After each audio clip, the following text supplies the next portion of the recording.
A vida pode ser uma verdadeira aventura, quente, rápida. Vagarosa ou triste. Às vezes cheia de altos e baixos. Mas, segundo os psiquiatras, qualquer parte da vida pode ser rotulada de doença mental. A sério? Como por exemplo? Digamos que você tem estado perturbado depois de uma separação. Bem, isso pode ser rotulado de depressão. E se você estiver nervoso antes de falar em público, isso é? Distúrbio de ansiedade. Ou ser muito falador e superativo. Maníaco. Sou um pouco louco. É verdade. Mas quanto disto acontece realmente? Vamos perguntar.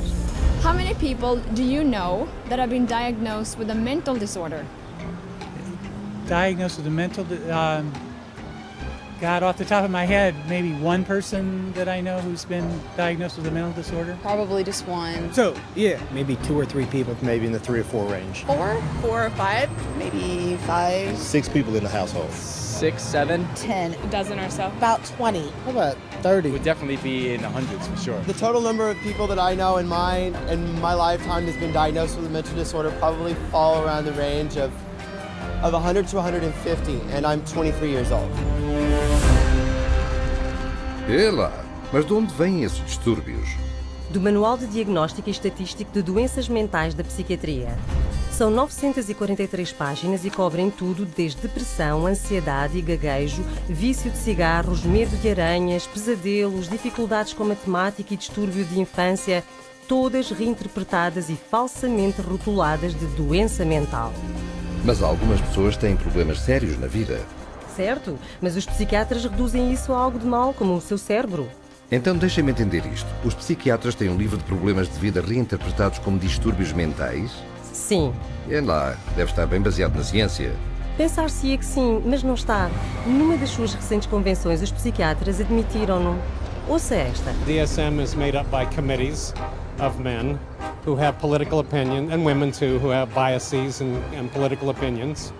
And so there isn't nearly as much science in DSM as there ought to be. Like in the previous one, people had a meeting in the bathroom and they decided that something should be in there, and then they would go and propose it to the whole committee. You have this kind of lumping together of several observations, and when you get enough of them in one tent, you got a diagnosis. DSM system is not the real system of the diagnosis. A lot of the disorders that are in there haven't necessarily been rigorously validated. It's just the best tool that we have available, but it is not perfect. It's so useless that if you give me a patient and the DSM, I'll make at least 20 diagnoses on the same patient. You have to take it with a grain of salt anyway. It's actually getting more and more complicated. We're left with diagnosing things on the basis of checklists and questionnaires, which leaves us sort of out of, as you said, the rest of medicine because we don't have a biological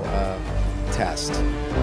Incrível. A falta de ciência no DSM é de facto um segredo aberto. Eis o que alguns profissionais têm a dizer sobre isso. The DSM is a sham. It's been described as a house of cards. Why? Because the diagnoses are theoretical. They're not based on scientific measurements. It's sort of a shaky level built on another shaky level, built on another shaky level. It is flimsy and that it is easily collapsible under the scrutiny of critical thinking. If you just pull one little fragment of the reasoning aside and question it thoroughly, you'll find it doesn't stand up, and then that means that the whole organism collapses because you've got some wrong premises in there somewhere. In fact, they're all over the place. It is indeed a house of cards because it's predicated on not a solid structure. It is built to create an apparently legitimate edifice, which results in a diagnosis. But any serious inquiry will show it to be illegitimate.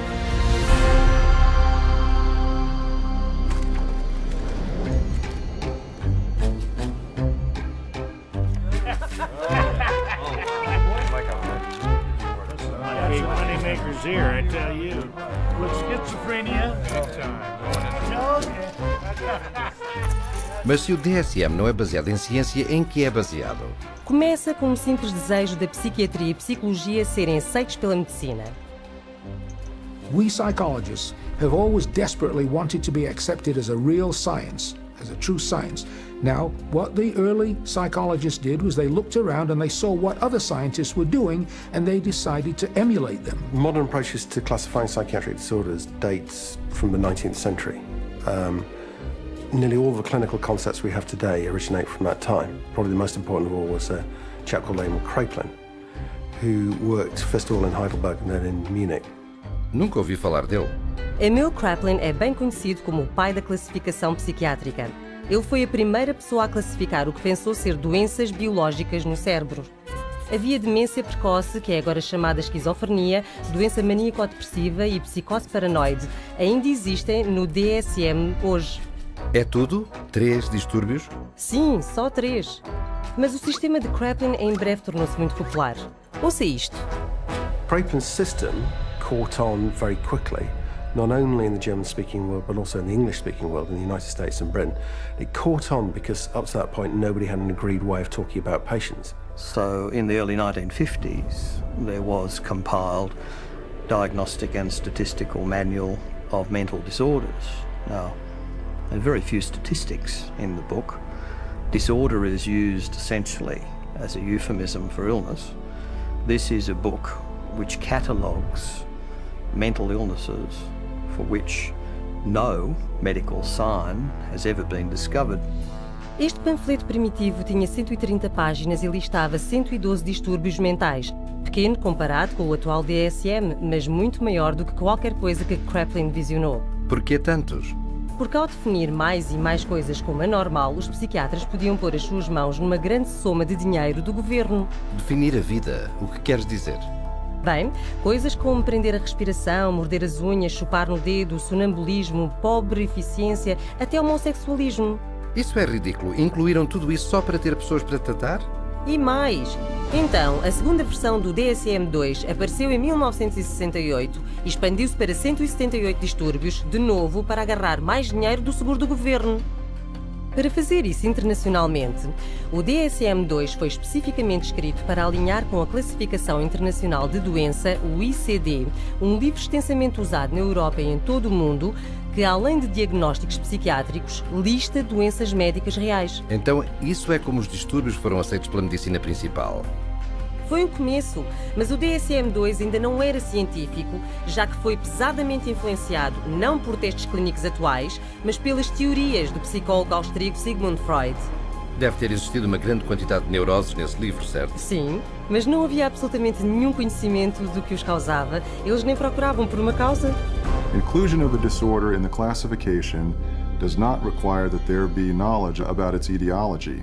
So in other words, to make a diagnosis, you really don't need to bother with cause and effect. You don't need to know what causes the condition. Espera lá, se o DSM não diz o que causa os distúrbios mentais, como é que os psiquiatras descobrem-nos? A resposta poderá surpreendê-lo.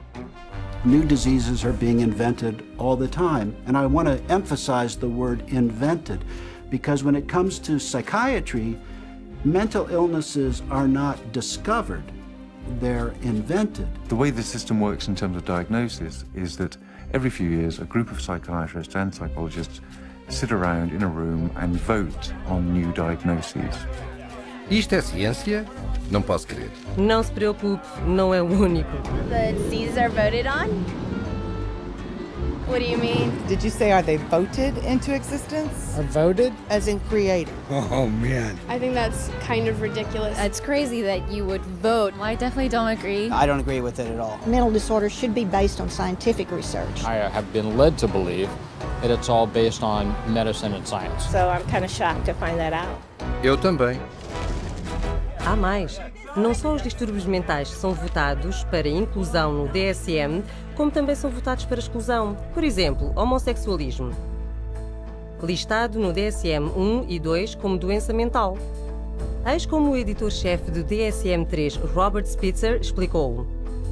I came up with a definition in 1973 that made it possible to argue that homosexuality was not a mental disorder. On a vote, essentially, at a conference of the American Psychiatric Association, it was removed. Now, did they discover that homosexuality was not a disease through scientific processes? No. It was included for political reasons, and it was removed for political reasons. And the end result is a vote. It's a supposed democracy. So to call it science is is a complete fabrication. Então o DSM é de facto político, não científico. Exato.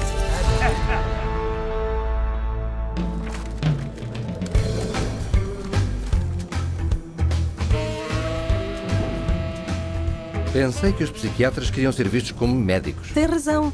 É por isso que fizeram o seu manual parecer muito mais científico. O que não era. Então o que fizeram?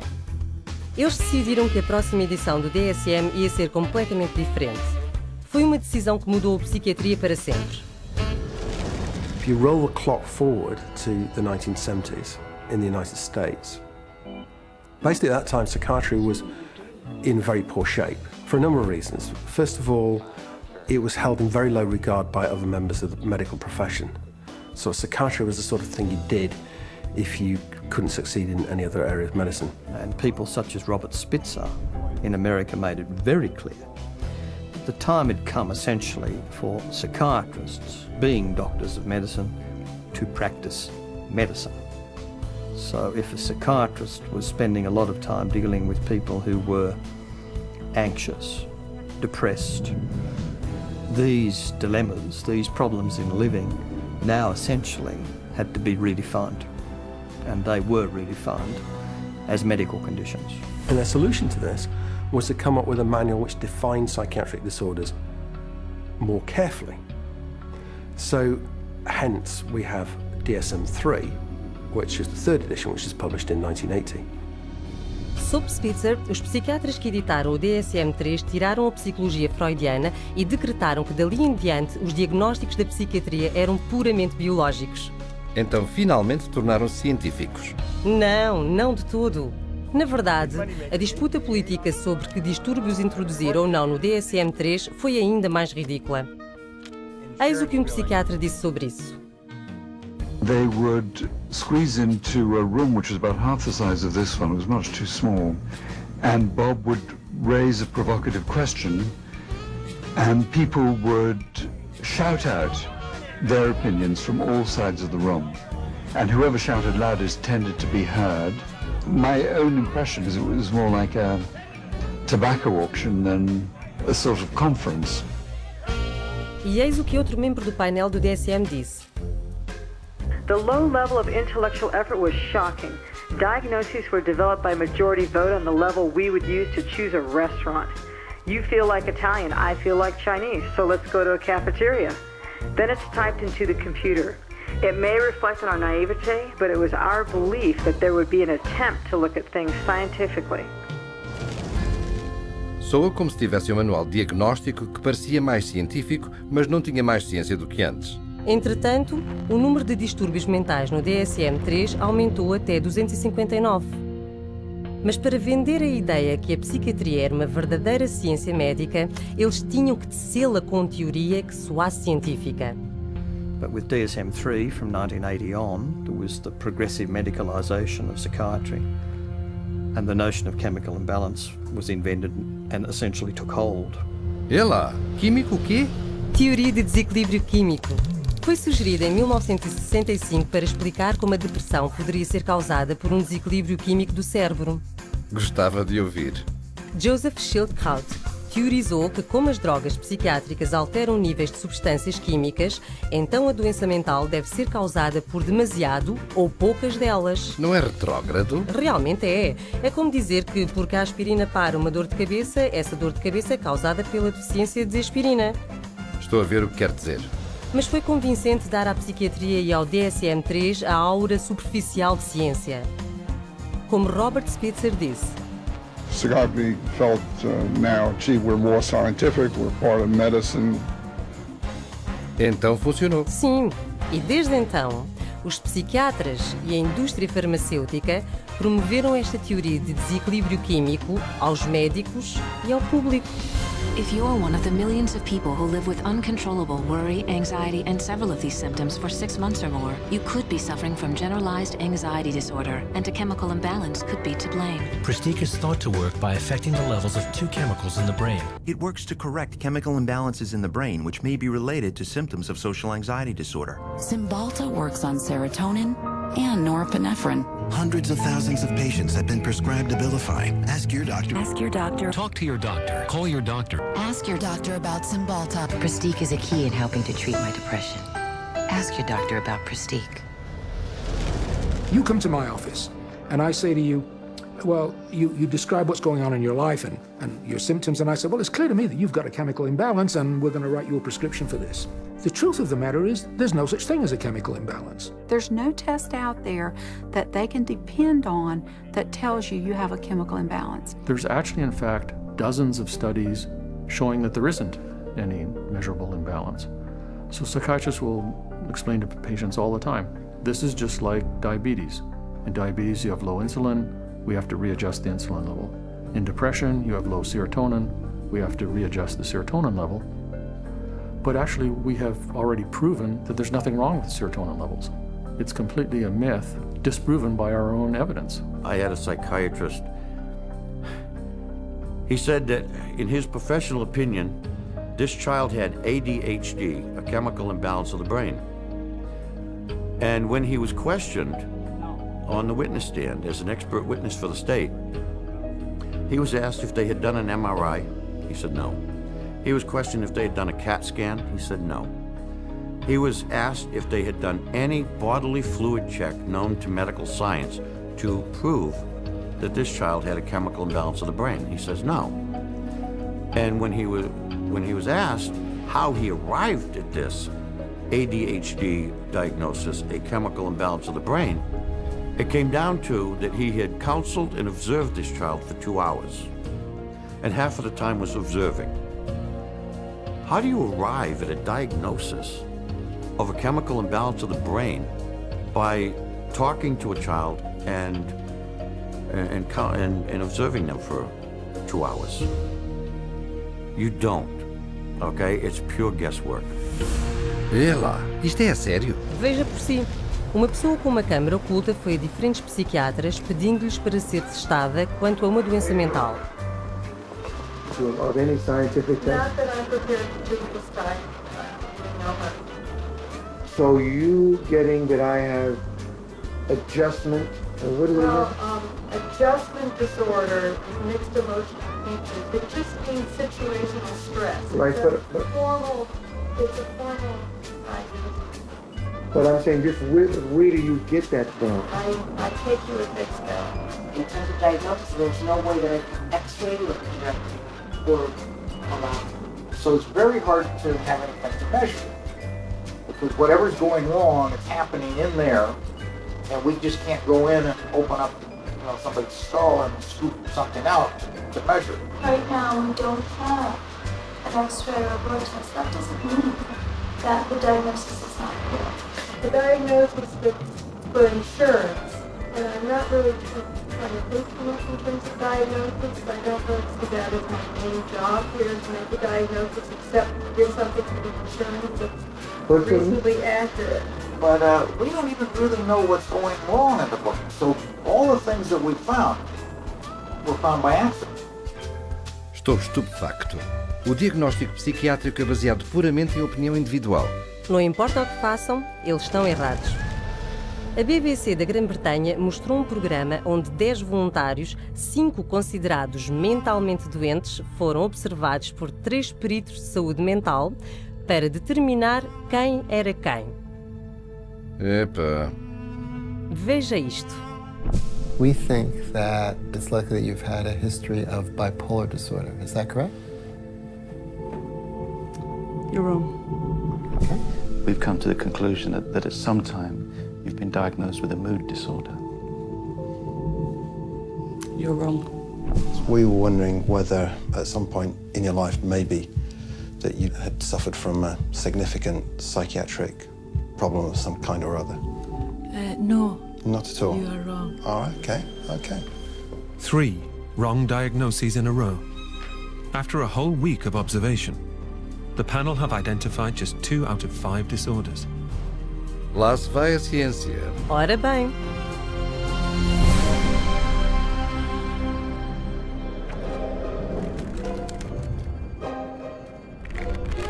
Okay, time in. And I got a pair of compulsive disorders here. Como podem os psiquiatras dizer que se baseiam em evidência quando não têm nenhuma evidência? Vai mais longe. Os psiquiatras não têm testes para provar o distúrbio mental que rotulam e nem conseguem definir o que é um distúrbio mental. Não. Eles até o dizem no DSM. Veja isto. Although this manual provides a classification of mental disorders, it must be admitted that no definition adequately specifies precise boundaries for the concept of mental disorder. There you go. Incrível. Mas os psiquiatras não acabam aí. 14 anos depois do DSM-3, eles publicaram o DSM-4. E o seu editor-chefe foi mais rude sobre o termo distúrbio mental. There is no definition of a mental disorder. It's bullshit. I mean, you just can't define it. Então, mesmo admitindo que não podiam definir distúrbio mental, um termo que usaram no título do seu próprio manual, eles adicionaram mais distúrbios. Muitos mais. 115 para ser exato, para um total de 374. Isso é mais de 3 vezes o número de distúrbios listados no DSM-1. E em apenas 40 anos. E este livro pesa quase 2 quilos. É maior do que as páginas amarelas. É um catálogo de doenças mentais. Com ele, 120 milhões de pessoas em todo o mundo foram diagnosticadas com uma doença mental. É lá. Mas e as doenças de classificação internacional? Houve um aumento em distúrbios mentais aí também? Sem dúvida. A secção de distúrbios mentais e comportamentais do ICD é quase equivalente ao DSM. O que acontece no DSM é espelhado ali. Está bem. Até agora descobrimos que não há um teste para identificar ou confirmar um diagnóstico de distúrbio mental, não há uma prova para a teoria do desequilíbrio químico e eles nem sabem o que é um distúrbio mental. E eles admitem-no, pelo menos uns aos outros. Aqui está um psiquiatra proeminente a falar numa recente convenção da APA. You're sitting in your office, you see a depressed patient, you have no idea what's the matter with them. And I know all of you think you know the answer, but in terms of evidence, I don't know the answer and I don't think any of us really know. Isso é espantoso. No entanto, eles dar-vos um diagnóstico muito rapidamente. Este é o outro psiquiatra influente na mesma conferência.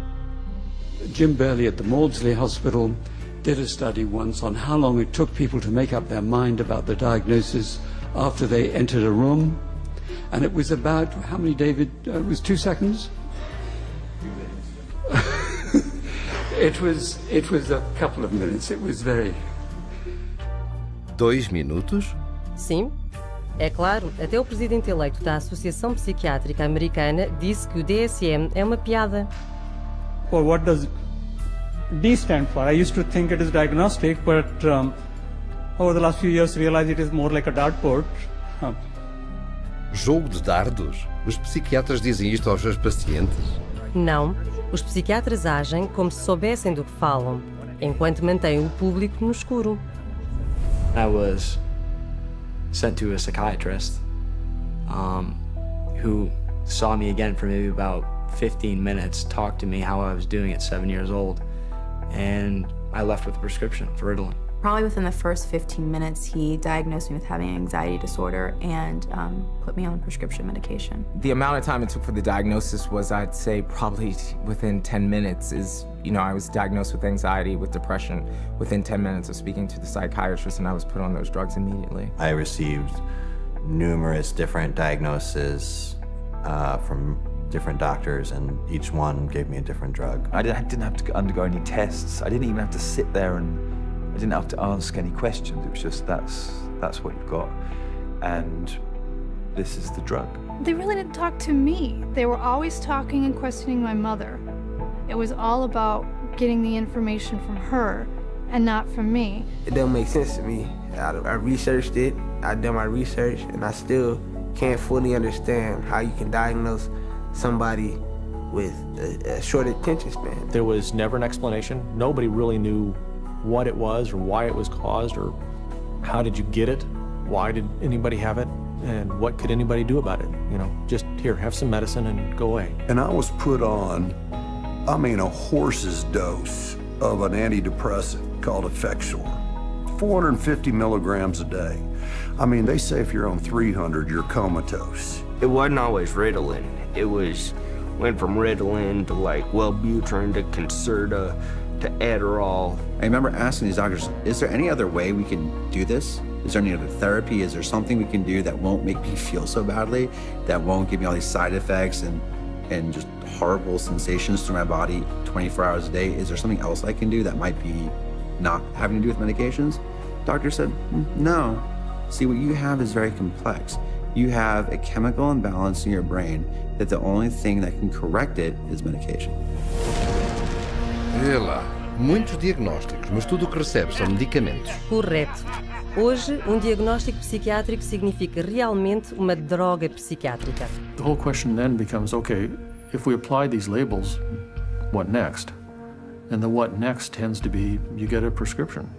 And the prescription is for a drug that doesn't work very well and is toxic. It's like a 1-2 punch. The number one of the 1-2 punch is the diagnostic manual. You've got all these disorders to choose from. The two is the treatment. So you've got the diagnostic manual in place, you've got a machinery in place, and then you've got this treatment that is there for the taking. For everything you can think of that might seem to be odd behavior, the psychiatry field has a name for it. And then for every name of every diagnosis you have, there's going to be pharmacology behind it, and they have a pill for it. Let me fan it out and pick a card, and there you go. Here's your label, and there's the drug that we'll give you to go along with that label. 98%, maybe 99% of people will get a diagnosis that justifies the use of a medication and also a follow-up appointment. Because remember, the business of medicine, the business of psychiatry, is seeing patients. And the psychiatrist that tells a patient they don't have a problem and there's no medicine for that problem doesn't have a very busy practice. And that's sort of the purpose of the DSM-345, to provide a diagnosis that can be given a drug for that patient. It's a quick buck. You don't need to do a physical exam. You put it in the chart, it's done. Prescribe away. Lifetime patient. That's what the DSM is for. Eles dizem que o DSM apenas está ali para justificar o tratamento da droga? Eu sei que sim. Vê lá.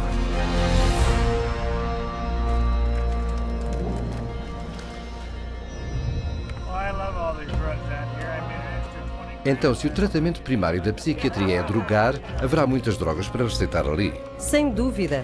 Sabia que mais de 600 milhões de receitas são escritas para medicamentação psiquiátrica todos os anos?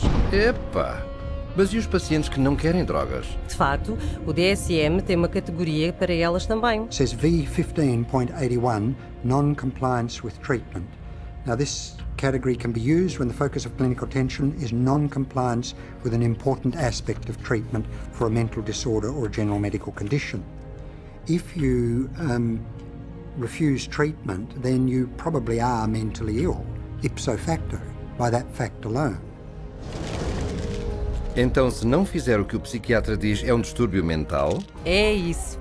Isto é mesmo assustador. Então, por que eles não seguem o tratamento? Porque as drogas que os psiquiatras receitam podem causar algumas reações físicas severas. Quer dizer, efeitos secundários? Bem, não exatamente. Drugs really don't have side effects. Drugs only have effects, and we arbitrarily differentiate those effects of the drug that we like, and we say these are the effects of the drug. And those that we don't like, those are the side effects. It's akin to saying that a bomb that comes down on a building kills people and destroys the building, and the military general says, oh, killing of the people is really a side effect.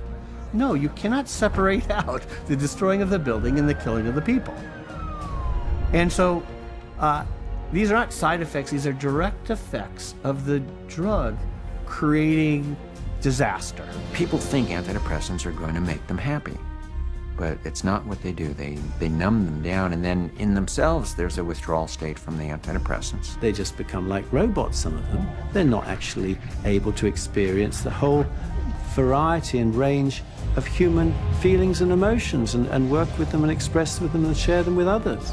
Because once you sort of put somebody on a heavy dose psychotic drug, I mean, you're just dehumanizing them.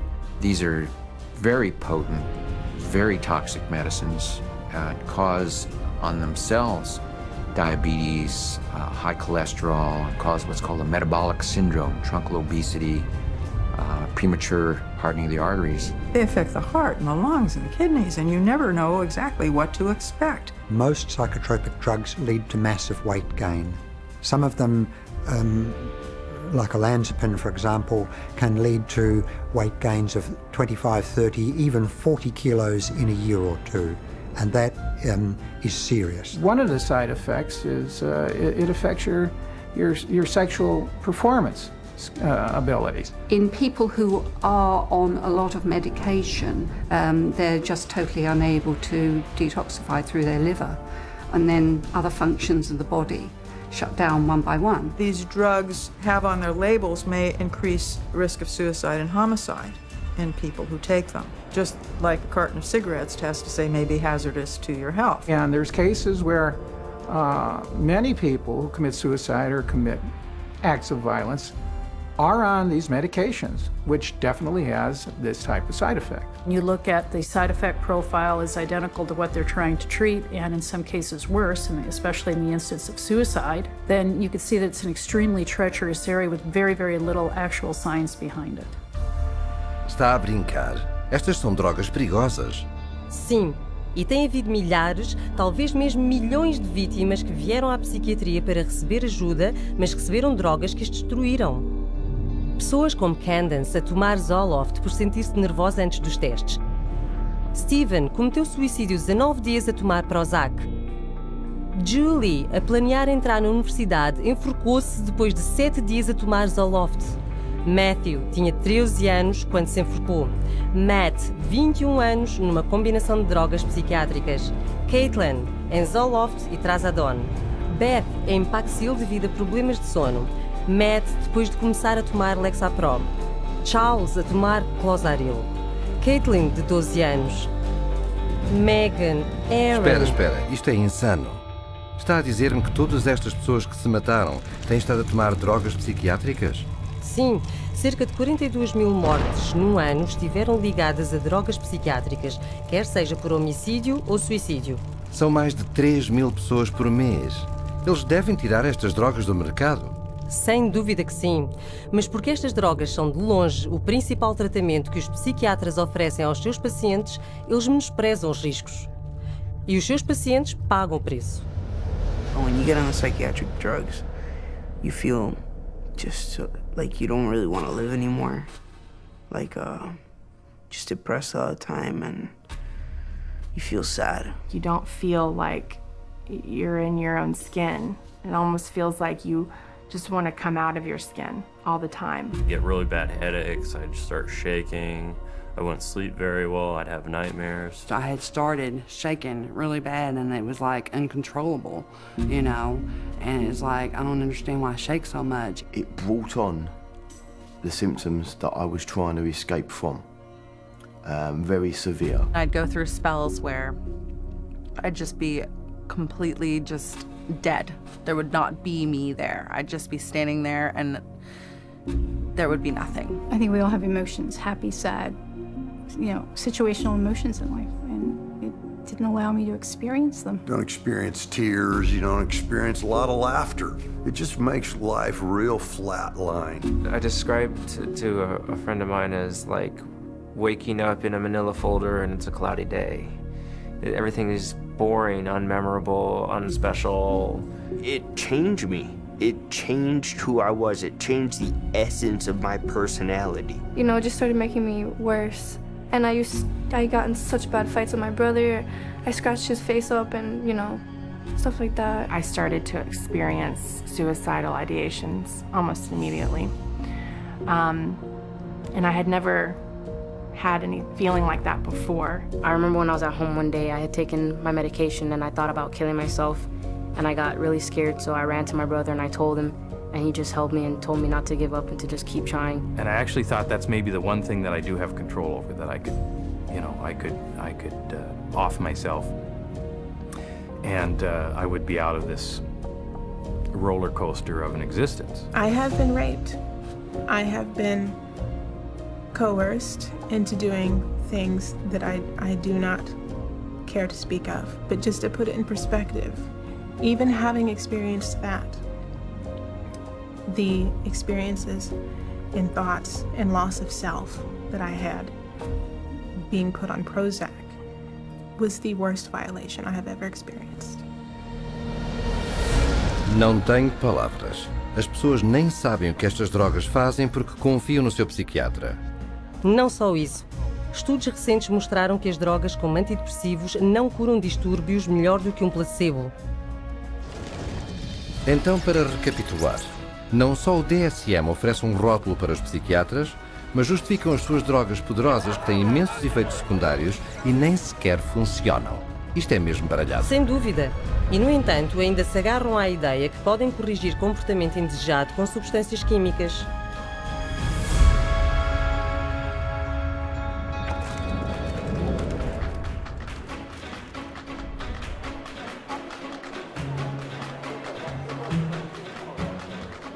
Naturalmente que a psiquiatria atrai a indústria farmacêutica agora que podem vender drogas para cada distúrbio no DSM. Eu conheço essas campanhas de marketing, estão em todo o lado? Sim, mas se notar, eles também estão a vender os distúrbios. As companhias de drogas publicitam distúrbios do DSM na imprensa, na televisão e na internet, pedindo que fale com o seu médico. Eles põem os seus peritos em programas para falar sobre as últimas doenças mentais epidémicas. Eles põem artigos de jornais sobre elas e contratam psiquiatras para conduzir estudos e escrever ensaios para dar aos distúrbios um ar de ciência. Porque se as pessoas pensam que têm o distúrbio, elas pedirão a droga. Exatamente. The pharmaceutical industry markets disorders. Because if you can market a disorder, then you've got something to sell your product to treat. So people suddenly come to think of things they previously didn't regard as a disease state as a disease, go to the doctor, see the psychiatrist then prescribes the drug that the drug companies have received FDA approval for, and everyone is happy except for the patient. They're all working together, the psychiatrists, the pharmaceuticals, and one feeds the other.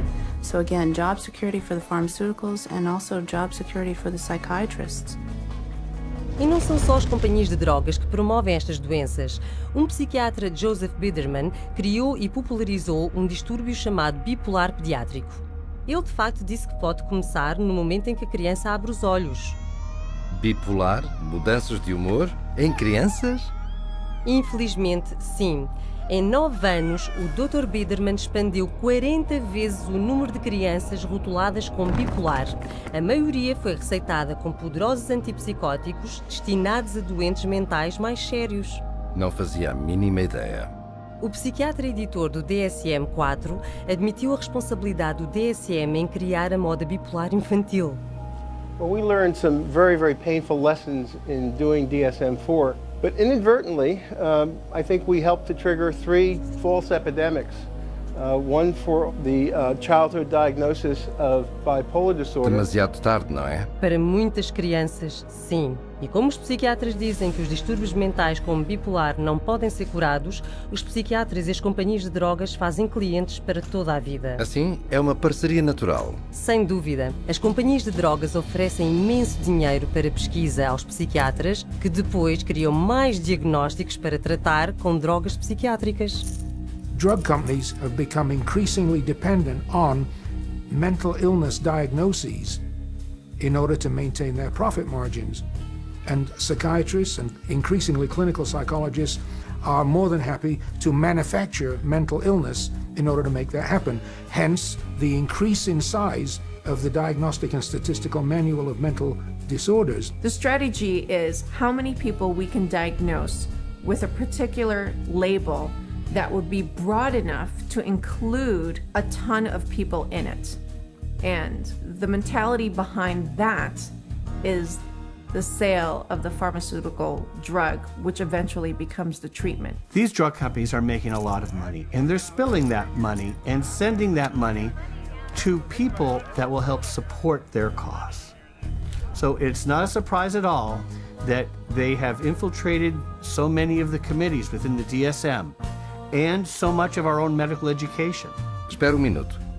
As companhias de drogas infiltraram-se nos comitês de psiquiatras decidindo sobre que distúrbios incluir no próximo DSM? No DSM-4, 56% dos membros do comitê tinham laços financeiros pessoais com as companhias farmacêuticas, a própria indústria que lucraria com as 115 doenças mentais acrescidas votadas. Então é claro que se vê mais diagnósticos que serão tratados com drogas. E muitos mais sintomas listados para cada um. The whole world is being made crazy, really. And we have these proliferation of categories which have become more and more encompassing, encroaching in ordinary everyday life. There isn't a human being on the planet who doesn't have at some point, if not several points, in a day or a week, distress. It's part of being human. But to say that because you have this distress, that you now are diseased?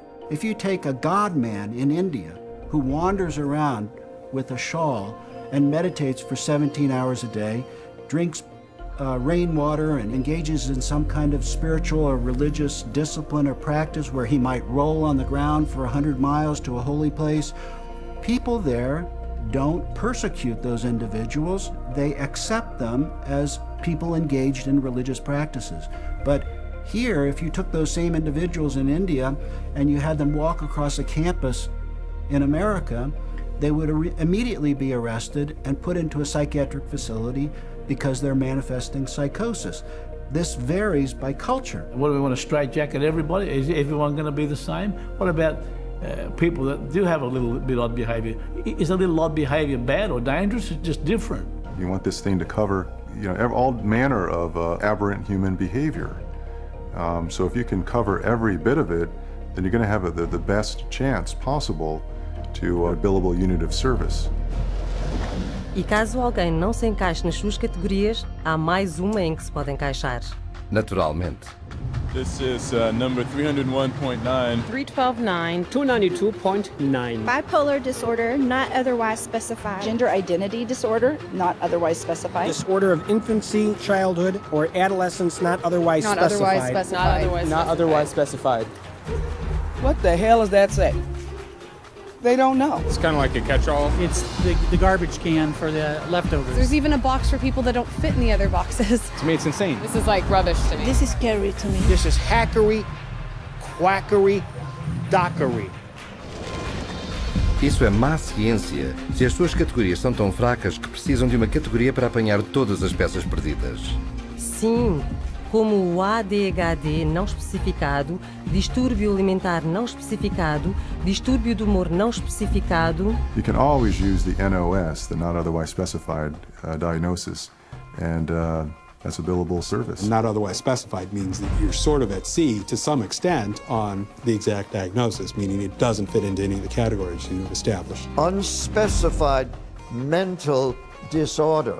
You see, that's considered a disorder. Having nothing wrong with you is now a disorder. That's what this says. Can you believe it? Não posso crer. Existe uma categoria chamada distúrbio mental não especificado? Como em não estamos a descrevê-lo para si, isso também é uma doença mental? Fica ainda mais louco. De acordo com o DSM, também poderia ser diagnosticado com um distúrbio mental que nem sequer é listado.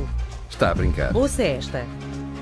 These diagnostic criteria and the DSM-4 classification of mental disorders reflect a consensus of current formulations of evolving knowledge in our field. They do not encompass, however, all the conditions for which people may be treated or that may be appropriate topics for research efforts.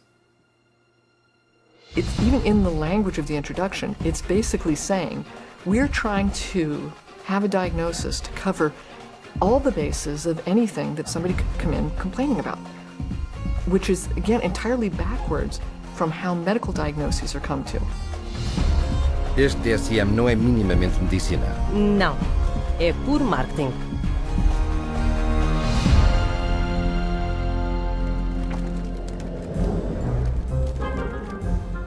God bless the insurance company. You get these multiple personalities. Insurance company. Insurance bill, like that's the big money right there. Algo ainda me intriga. Se o tratamento psiquiátrico é tão longo, caro e ineficaz... Eu sei. Quem está disposto a dar essa quantidade de dinheiro para tratamento psiquiátrico que se arrasta por anos, muitas vezes durante uma vida, com resultados tão desprezíveis? Exatamente. Quem paga tudo isto? O governo e os seguros de saúde. Exato, os seguros. Na verdade, o lobby psiquiátrico farmacêutico foi muito eficaz em levar à aprovação de leis para forçar as seguradoras a providenciar saúde mental igual ao seguro médico. A chamada paridade de saúde mental, certo? Correto, mas economicamente isto tem sido uma catástrofe. So there's nobody who walks into a psychiatrist's office that isn't going to go out with a label. He's got 374 choices or so based on the Diagnostic and Statistical Manual list of symptoms. So he's got to fit you into one of those categories in order to get paid. The DSM really should be called, how to bill the insurance companies, how to get money from the insurance companies. It's a list of codes, and there's a number for everything, and that number goes on an insurance form, and then you get payment for it. The DSM is completely built into the system now because you can't get reimbursed by an insurance company unless there's a DSM diagnosis. The kid wets the bed, you can bill on that. They're going to have one called a skin picking disorder. You pick your skin, you can diagnose and bill on that. You can always find a diagnosis and you'll always be able to bill. A psychiatrist or a psychologist can go through their book now and find a diagnosis code for just about anything.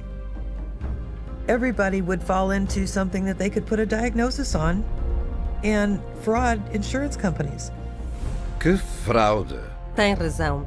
Todos os anos a indústria psiquiátrica usa o DSM para receber 100 mil milhões de dólares do governo e seguradoras privadas. E isso é só um país. Agora estou a ver o quanto o DSM aumentou os custos do tratamento médico. Eu sei. A média da conta de seguros dos psiquiatras é o dobro do tratamento médico geral. E isso sobe o que se tem de pagar às seguradoras. Certo. E desperdiça impostos também. O programa de seguros de saúde mental do Texas foi quase à falência por uma classe de drogas psiquiátricas muito caras, normalmente receitadas por distúrbio bipolar. É lá, isso são muitas drogas. Claro que são. E ainda por cima, dado que os diagnósticos do DSM são tão arbitrários, outro enorme e custoso problema é a fraude de seguros. Hospitais psiquiátricos privados foram apanhados a passarem-se por clínicas de emagrecimento para atrair pessoas. Come with me. Pagando a recrutadores $3 mil por cabeça para trazer pacientes segurados pelo governo. How many more you got coming? A bunch. E a manter os pacientes internados até a cobertura de seguros esgotar. E tudo isso é por causa do dinheiro do seguro? Sim. E assim que os pacientes estejam admitidos, pode-se buscar qualquer diagnóstico do DSM para justificar o tratamento. Veja esta filmagem oculta de alguém fazendo-se passar por funcionário de um manicômio. I'll say patient display. That's how my opening is always a classic. Patient display. He's sort of, what do you think? You think he's, I thought, I've interacted with him a lot, and I thought he's always appropriate. let's say, but under behavior, what's some good words in here? He's not negative. He's sort of intrusive a little bit. Not really. He doesn't push limits anymore. He didn't really act intrusive. He acts sort of anxious. Focus on the negative. And why should we focus on negative? Because that's how they get paid. I mean, this is what they told me. I mean, you write what you want to write. I know I got to write for you. So I know what I have to write. You know what I mean? So that's why why do you have to write it? So this place can get paid. Oh, okay. It's a business thing. It's not like I'm lying, but I always pull the negative out.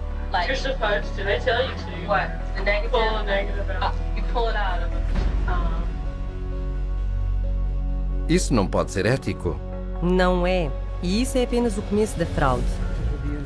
Os psiquiatras também foram apanhados a cobrar as companhias de seguros por ouvir música, ver televisão ou jogar bingo, cobrar por serviços de despertar, bilhetes de teatro ou viagens, ou por dizer tratar de pessoas na prisão, em coma ou mesmo mortas. Não.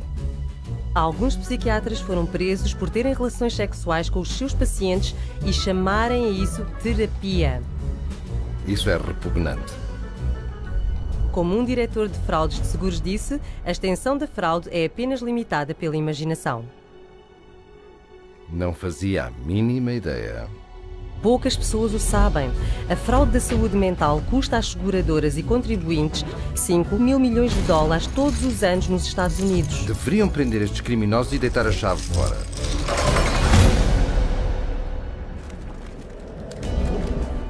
It's the Diagnostic and Statistical Manual of Mental Disorders, the third edition. Será que mencionei que a psiquiatria também tem sido muito bem sucedida em usar o DSM para infiltrar o nosso sistema de tribunais? Os tribunais também? Sim. The clinical diagnosis of a DSM-4 mental disorder is not sufficient to establish the existence for legal purposes of a mental disorder. That's a very interesting point. Basically, what the authors are saying here is that the material in the DSM has no utility in the courtroom in deciding guilt or innocence. It should not be used in courtrooms as part of the legal process. Espera lá.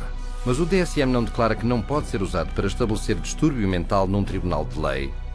Precisamente. E, no entanto, é usada toda a hora. Sim, como a defesa por insanidade. E por disputas de custódia, compromissos civis, regulação de testamentos. Eu li sobre psiquiatras a aparecer em tribunal em laudos opostos do mesmo caso, ambos usando o DSM e aceitos pelo tribunal como testemunhas peritas. There was no evidence, as far as I could see, for psychosis or delusions. Because he's suffering from narcissistic personality disorder and a delusional disorder, grandiosity. Uma contradição total. Nem sempre foi assim. In the beginning of the 20th century, a psychiatrist in a courtroom would be laughed out of the courtroom by and large.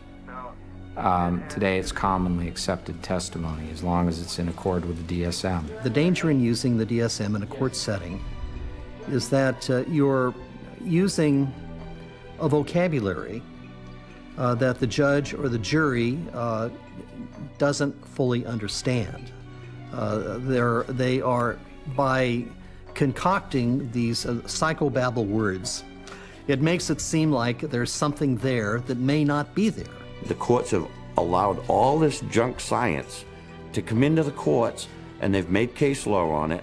And once the case law is made, we're stuck with it until it gets overridden. They come in with tests, they come in with their diagnostic categories from the DSM, and they say, we've done tests, we've determined that this person has this numbered malady, and therefore they do.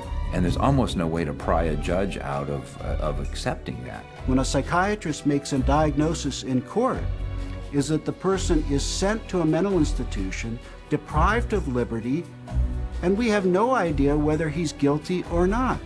Alguém é involuntariamente internado numa instituição psiquiátrica a cada 40 segundos, com base nos diagnósticos do DSM. Isso está tão errado. E qualquer pessoa, em qualquer altura, pode perder tudo devido à opinião de um psiquiatra. Ouça isto. I went to a stop smoking course at Vanderbilt. And the doctor, the lady that ran the program said that she goes, we need to get you on a stop smoking medication. So she prescribed me Zyban. Well, after the fact, I find out that Zyban is nothing but this really powerful antidepressant called Wellbutrin.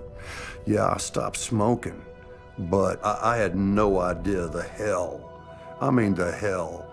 The hell's gates were being opened when I started taking Zyban.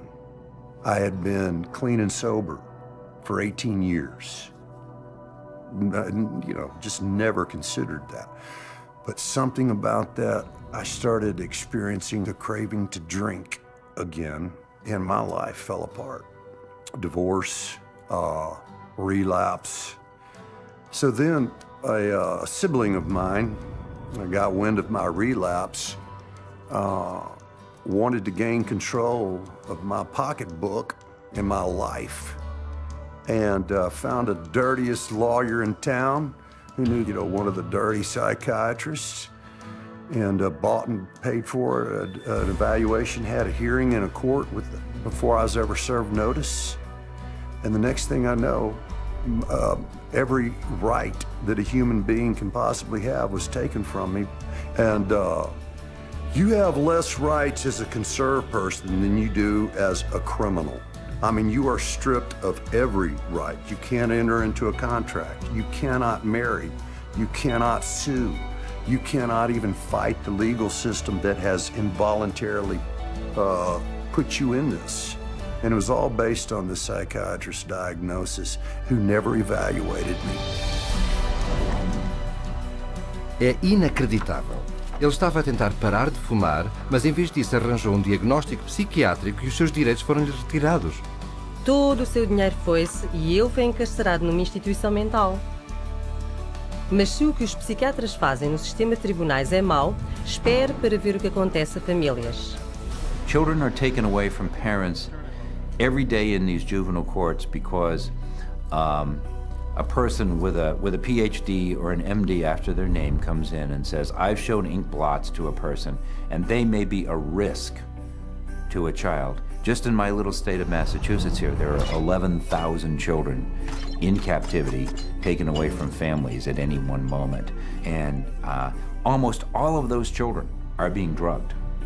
And our own commissioner of children and families testified under oath that they drug 88% of the children that they take out of the families. 88% de drogados é quase uma coisa certa. E essa é apenas a ponta do iceberg. Em todo o mundo, os psiquiatras estão a usar o tribunal de várias maneiras para tirar os direitos das pessoas e destruir famílias. Ora veja. Psychiatry has affected my family through the family law court rulings. The family law court has a court-appointed child psychiatrist who, it appears, determines the future of the child. It's just like a business in the court system that they forced you to undergo all of these psychological evaluations, and you have to pay thousands of dollars, but at the end of the day, it has been supported by no evidence, nothing. They'd said to me, Deb, you have a choice. Either you bring your son to get medicated, or we'll take your child away from you and put him in a home that they'll medicate your child.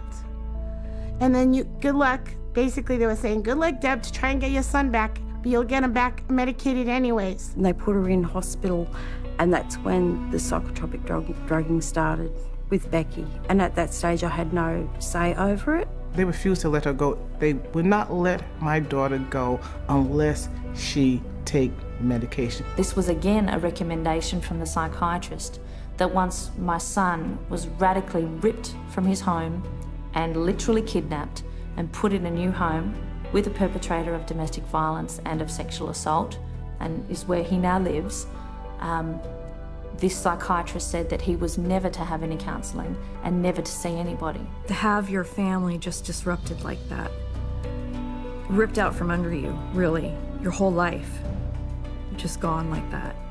And then you have to fight every day to get him back. It was very devastating. In some ways, it's worse than a death because it's unresolved and you know what the truth is. And you feel like giving up and not fighting back for that custody of that child, but you can't. Yeah, there's just no justice. Isto é horrível. Eles estão a despedaçar famílias baseando-se em diagnósticos arbitrários nos tribunais? Exatamente. So it's unfortunate that the courts have bought into the DSM. It's unfortunate that the whole psychiatric profession is wedded to the DSM. It's unfortunate that the psychiatric profession is in bed with the drug industry, and it's unfortunate that drugs that don't work are the common prescribed drugs for all manner of conditions in children and in adults. It's the wrong way to go.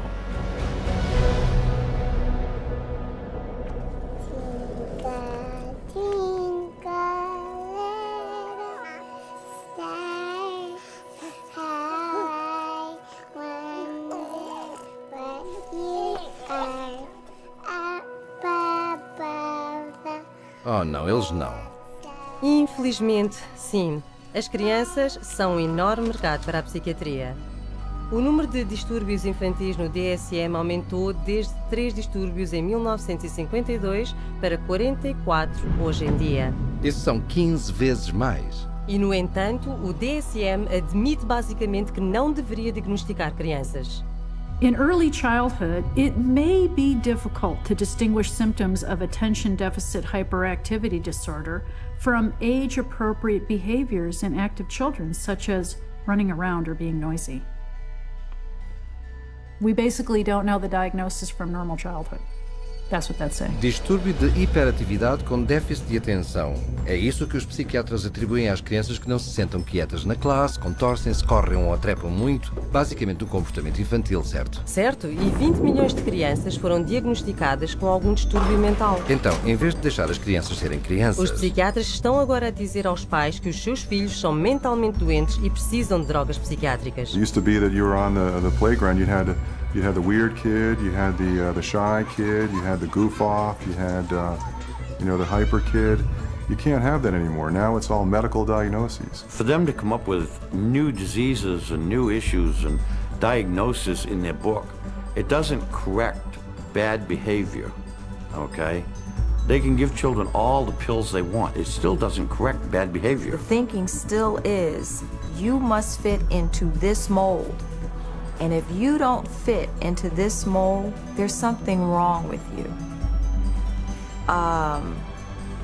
And if you're not the person who designs the mold, too bad for you.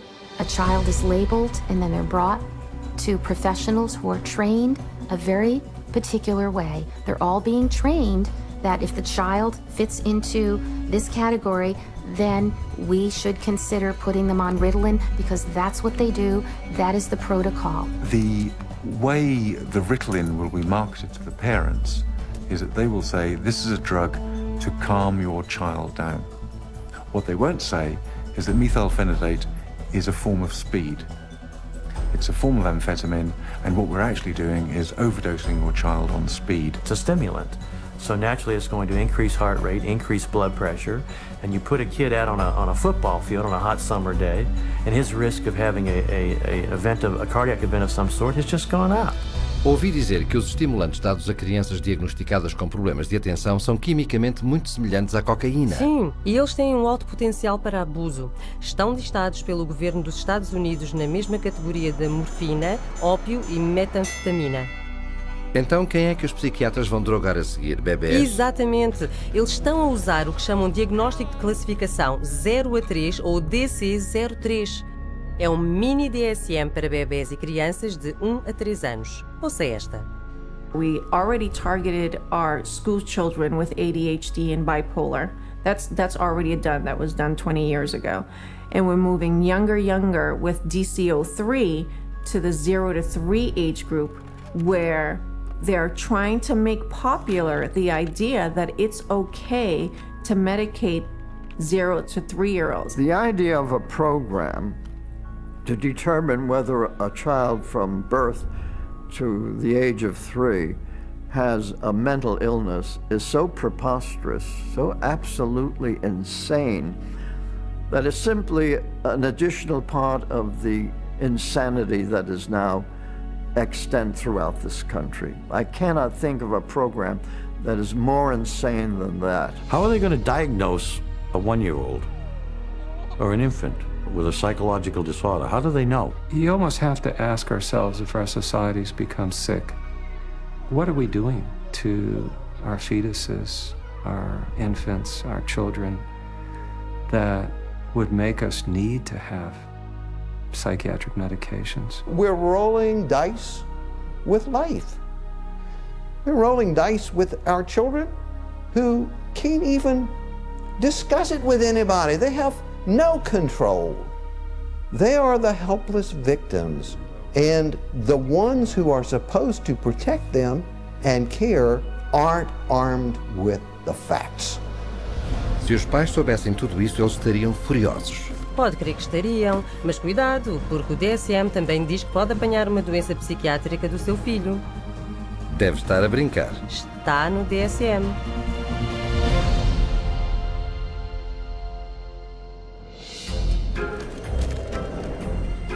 We're going to talk about some of the proposed changes that are suggested for DSM-5. Ouvi dizer que o DSM-5 é ainda mais louco do que o DSM-4. E ouviu bem. You've got 374 named diagnoses in DSM. Well, guess what? There's going to be more in DSM-5. Why do we all of a sudden need a fifth DSM-5? Psychiatry wanted to broaden the horizons of mental health problems, of disorders. They wanted to stretch the disorders so it would encompass more. And to do that, they're going to add more diagnoses. We need more diagnoses like we need a hole in the head, really. They're not serving a purpose for mankind, all these diagnoses. They're almost laughable, some of the diagnoses. Risíveis? A sério? Bem, eles estão a falar sobre distúrbio de armazenar para pessoas que não deitam coisas fora. Persistent difficulty discarding or parting with personal possessions. Distúrbio alimentar para pessoas que comem frequentemente. Recurrent episodes of binge eating. E existe o distúrbio de coçar a pele. So it's recurrent skin picking resulting in skin lesions. Isso é um distúrbio mental? E para as crianças, existe um novo distúrbio que irá abarcar ainda mais crianças cujas birras ainda não são consideradas bipolares. They've created temper dysregulation disorder to seem a little bit more mild of the condition and include a lot of the younger population in terms of that diagnosis. And what it essentially does, it just broadens bipolar disorder into a whole other new category. And where they don't fit into bipolar, now they can fit into this other diagnosing criteria. Então a rede está a ficar cada vez maior. Maior do que imagina. Até estão a considerar adicionar um rótulo para pessoas que passam muito tempo no computador. Internet addiction diagnosis. It's another example of, just taking something going on in the popular culture that's, pretty widespread, and then finding a way to pathologize it. I know people personally that spend 12, 13, 14 hours a day on the internet or social networking groups like Facebook. So there is something going on there. But is it a condition that we need to then label and drug? Absolutely not. Isso é risível. Sim, até que considere que na China o governo já estabeleceu clínicas psiquiátricas para tratar adolescentes por, cito, uso problemático de computador, às vezes a usar choque elétrico para curá-los. Não. E se pensa que isso é mau, existe mais uma inclusão proposta no próximo DSM que é verdadeiramente arrepiante. Fica pior. Este leva ao diagnóstico de doença mental um passo mais adiante. Síndrome de risco de psicose. Mais recentemente com um título complicado de Síndrome de sintomas psicóticos atenuados. Mas que palavrão! E o que significa? A really scary thing that's coming on the horizon is to come up with a whole bunch of diagnoses in there that are looking at people who currently are mentally well adjusted but have a risk of developing a mental illness in the future. They're still thinking they can define well before the symptoms develop the risk of a person developing a major mental disorder without any biochemical, biological or genetic tests or any physical test whatsoever. They don't know the cause of a mental illness. They can't treat it, they can't cure it. So how can they launch a preventative campaign for mental illness? It just logically, it falters. Espera um momento. Os psiquiatras pensam realmente que podem predizer um distúrbio algures no futuro? Vamos ouvi-los. How can psychiatrists know if you're going to have a mental disorder in the future? Again, that we don't know categorically who will develop psychiatric illness in the future. It's really hard to say, actually. I don't know if you could 100% predict for anybody. You can't forecast if one will develop a psychiatric disorder. Maybe not, or maybe yes. It's hard to predict. It's hard to predict. There's no way to predict that. Well, I don't think that nobody knows that. There's no way to tell. Nobody knows? I don't think anyone can know what's going to happen in the future. Eles não têm, obviamente, nenhuma pista. Sim, mas apesar disto, já estão a propor fazer questionários às crianças para futuras doenças mentais. Para que os possam tratar agora? Exato. I would hate to see us go into the type of society where people are locked up for what they may do in the future rather than what they actually have done. Identifying people who are pre-psychotic would be a huge industry. Isso é verdadeiramente aterrador. E a parte mais louca disso, os psiquiatras ainda estão a avançar para o DSM-5, quando alguns dos seus mais influentes admitem que é completamente inútil. Any comment on DSM-5? It's of no use to us in the rest of the world.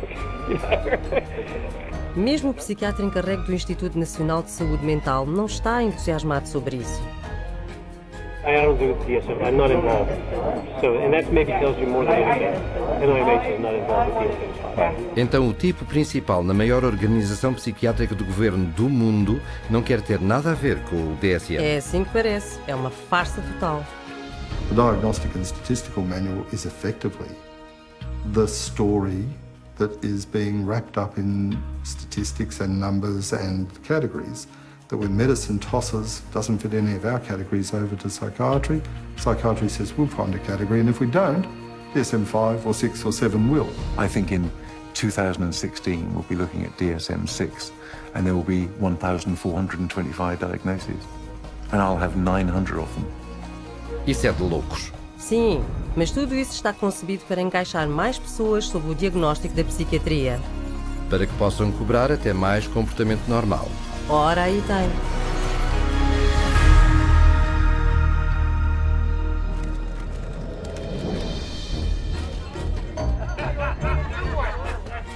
Então, se o DSM é tão desnecessário, por que é que os psiquiatras... Oh, já entendi. É tudo uma questão de dinheiro, não é? Com a psiquiatria é sempre uma questão de dinheiro. E começa tudo com o DSM, como Robert Spitzer disse. The American Psychiatric Association found out it could make a lot of money by selling it. They've made a tremendous amount of money. Every time they revise the DSM system, the American Psychiatric Association makes a hell of a lot of money. Muito dinheiro? De quanto estamos a falar? De 6,5 milhões de dólares de vendas por ano. Lá. Mas não é só vendendo o DSM que fazem lucro. Os psiquiatras e as companhias de drogas fazem dinheiro sempre que o usam para diagnosticar alguém. You create disorders so that you can treat it with a drug. It's the ultimate money-making machine. How many people can we drug? How many labels can we put out there? How many people can we herd into these labels and feed them a drug so we can get richer, make more money? There's an inherent conflict of interest, and that conflict of interest is driven by the desire to make money. More money, more money, more money than one should expect. Huge money in the psychopharm business. If you really did the research on these diagnoses, see that 90% of them or more don't exist. They're not valid. Then that's all of a sudden, all that reimbursement from the insurance companies disappears. So we have to cut the money cord, as well as cutting the DSM cord if we're ever going to really succeed, stopping this juggernaut from continuing. Once again, it's follow the money, and you'll get your answer every time. Isto tem sido abrir de olhos. Vejamos. Não existem testes de laboratório para um distúrbio mental que os psiquiatras nem conseguem descrever no seu próprio manual.